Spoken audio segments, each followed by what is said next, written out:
got any questions you want to ask? No, Jesus, this is going to be an early night. Yeah. Okay, right. Paddy, Yeah.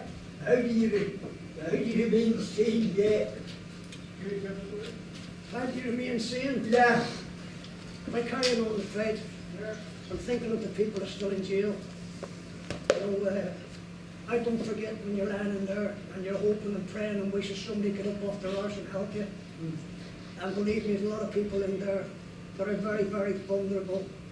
People that, for the want of better words, dyslexic. And they're cannon fodder for the police. Yeah. Half of them can't even fucking read and write. And they have no help at all. And those are the people that I carry on the fight for, you know. I say because they haven't got a voice. It costs us a lot of money to run a campaign for anyone, even for a single person, never mind a group. And of course, ordinary families can't afford things like that. And there's a lot of people in jail that have been fighting for 20, 30 years.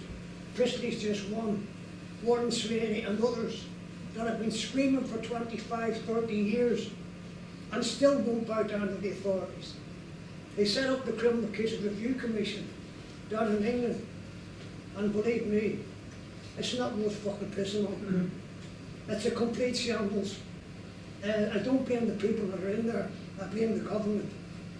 Because the Court of Appeal is the most rotten, corrupt fucking place in the country, believe me. And what the public don't realise, you see the judges that are sitting up there in the Court of Appeal, 20 years before, they were the fucking judges were sending innocent people to prison. So they're not going to go against each other. It takes a miracle. The Court of Appeal is just like the lottery.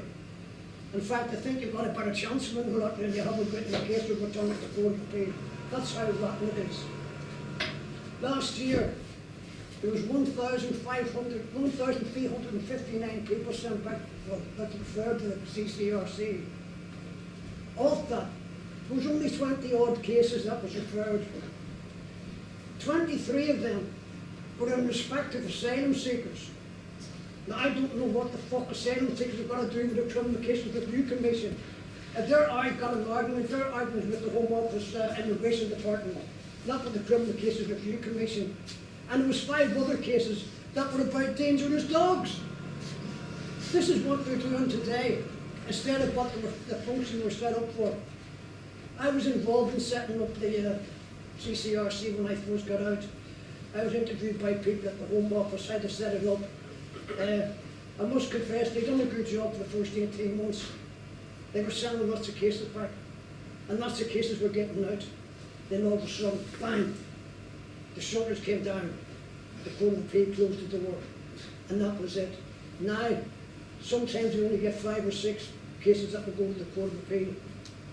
If there are half a dozen cases at the Court of Appeal in 1 week, you'd be lucky if 2 get out before getting locked back. That's the ratio. And so the reason why I kept on as well was when I got out, you get involved with the families, and you realise just how much it affects family, believe me. Kids, wives, mothers, fathers. And you know one of the saddest things of all, you see when you're in jail, the families are like that. See when you come out, the family fucking disintegrates. Believe me, it ends up with none but arguments, fights, etc. And this is it. I always tell people when they come out, do yourself a favour. Don't go back into your own environment. Get away from it. Make sure there's a big distance between you and them. Because they get dragged into things that they have nothing about. I had 6 kids before I went away. 5 daughters and a son. My son was the youngest. And then what they call, they only have 5 now because my oldest girl, Tracy, died 3 years ago from bowel cancer. But what do you call it? My kids, when I come out, I used to come up and see them. And you're on a high going up to see them. Believe me, I'm a fucking high. And then when you get there, after about half an hour, you feel like an intruder, you feel like a people pawn, because you haven't got a clue what the hell they're talking about. They're talking about things that happen when I've been in jail. And then some of them wouldn't be there. So the ones that ain't there, the ones that are there are fucking talking about the ones that ain't there. And I used to turn around and say, here, don't get me involved in this. I'm not getting piggy in the middle. If you've got a beef with your sister, you take it up before, not with me. And this is what a lot of people get involved with the families. And honestly, it causes them more heartache and more tears than they shed when they were in prison. It's a hard thing to come out. I was talking to Colin on the way over, and he asked me about like, the first days I got out. As I said to him, one of the things that I wouldn't do again, when I got out, I had all my kids come to see me that night. I had 6 kids and about, and there was 11 grandchildren, etc. And too much. I wish I hadn't seen it. I would rather do it in smaller pieces, like one family at a time or whatever, you know what I mean? In fact, a few years ago we had a conference here in Glasgow, and Terry Witt was there. And this was the first time that Terry Witt ever spoke about his treatment when he was in care with Gordon Turnbull. Gordon Turnbull's probably the leading forensic psychiatrist in the world in post-traumatic stress disorder. And he counselled what you call it, the rest of them. Now when I asked him the same thing, me and Jerry Conlon, we were taking him down the stairs when he was leaving. And it was dead funny because me and Jerry started on the step, and he's about 7 fucking foot tall. Me and Jerry, honestly, you would have seen the photographs, me and Jerry's looking up at him like this. And I said to him, I said, listen, I want to ask you something. You see, if you hadn't got the treatment that you got immediately when you came out, where do you think you would be today? And he looked at me and Jerry and he said, you know what, Paddy? I wish I could answer that question. I'll tell you one thing. I am estranged from the family to a certain degree, but I'll tell you what, without the treatment, I would be a hell of a lot more estranged from them. And friends. And this is where it is. Like, we get through it, we don't have any help. As I said, I was in the play there, you get £46 discharge from it. And it all depends on what city you live in. If you live in Glasgow and you're getting out at the Court of Appeal in London, they turn around and give you £46 and they'll give you a one-way rail ticket from Euston Station to Glasgow that expires about 8 o'clock that night just to get you out of London. And that is it, you are on your own after that. Left to your own devices. Over the years I've picked up a number of people that have come out of jail. In fact, I had the Lord Chief Justice fucking release people into my custody. Honestly, I had Paddy Nichols down in London with me. Paddy was an old guy. He got fitted up, he served 23 years. He got fitted up for murders by a pathologist that had another one, like so many of them. They just want to fit people up. They make up crimes where there is no crimes. Anyway, Paddy done 3 years. And he wrote to me and I used to go down and visit him. And he ended up down in Portsmouth. And then he had a heart attack. And of course they sent him over the Albion on the Isle of Wight. I used to work out help out at an old people's place down in Camden, where all the elderly in the district came to get their dinners every day.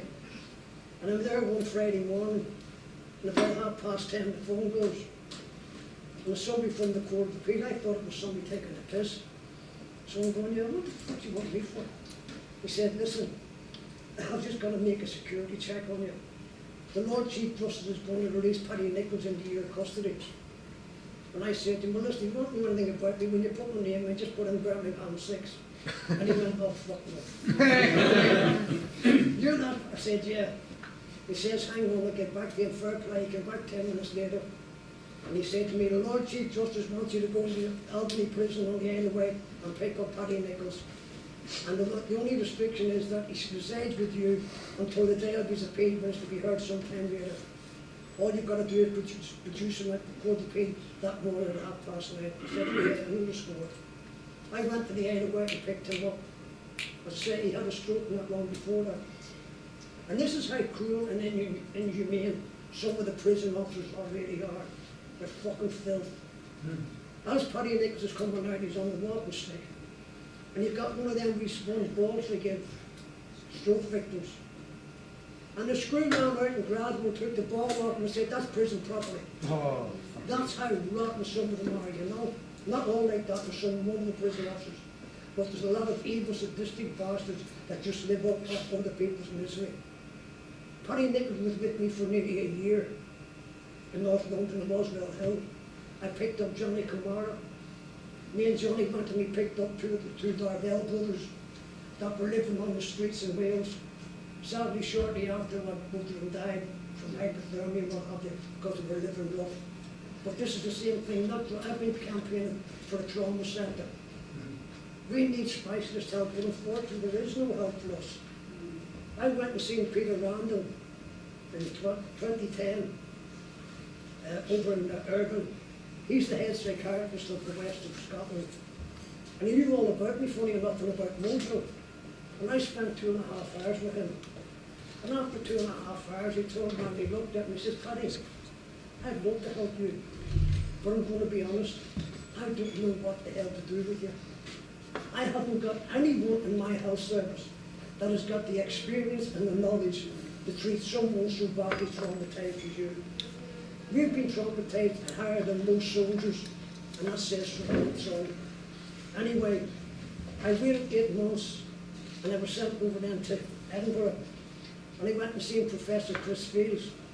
He was the head of all of Scotland, but he was in semi-retirement, and he comes twice to see me, and again I spent over 2 hours with him, and then he turns around at the end and he says, Paddy, I've got the same problems Peter Randall. I don't know what the hell to do with you. You need specialist help.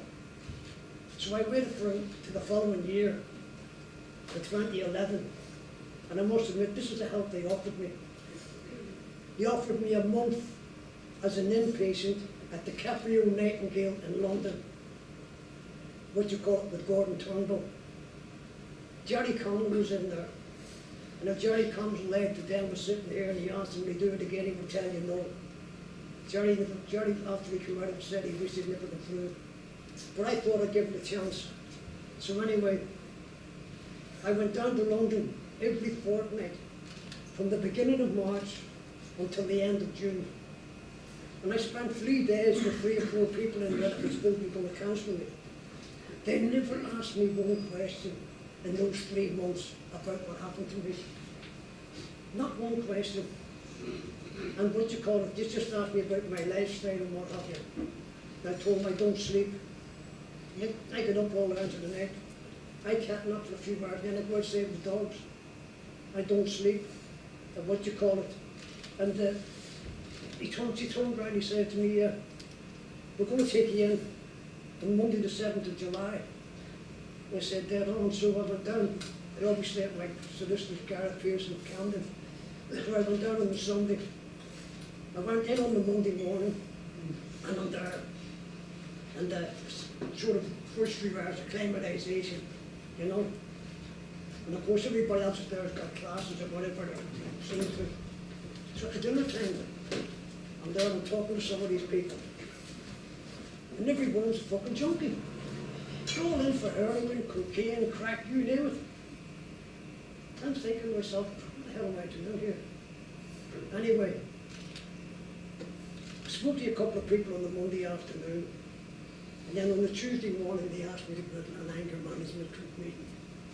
And I went, yeah, we're going to see what this is like, you know, because I have got a lot of fucking anger reading. Believe me, I know it more than anyone else.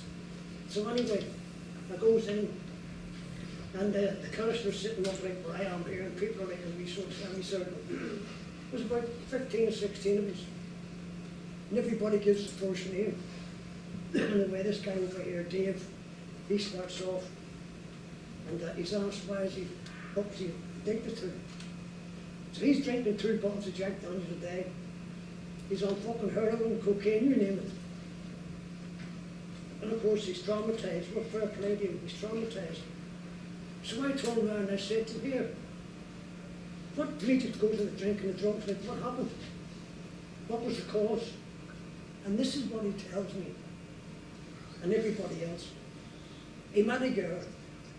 He started shagging her. He moves in with her. They're living together for about 9 months. And then he finds out that somebody at work is also shagging her.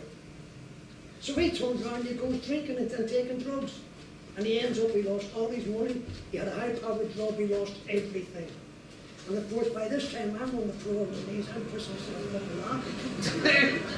And everybody's there with a straight face looking at me. And he said to me, what are you laughing at? I said, I'll tell you what I'm laughing at. You see, you fucking easy. You see, when you found out that somebody else was shagging your missus, what you should have been doing is going out there pulling knickers off somebody fucking else.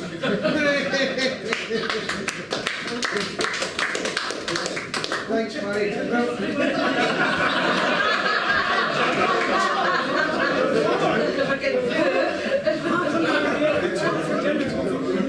Every 20 minutes, half an hour, bang, bang on the door.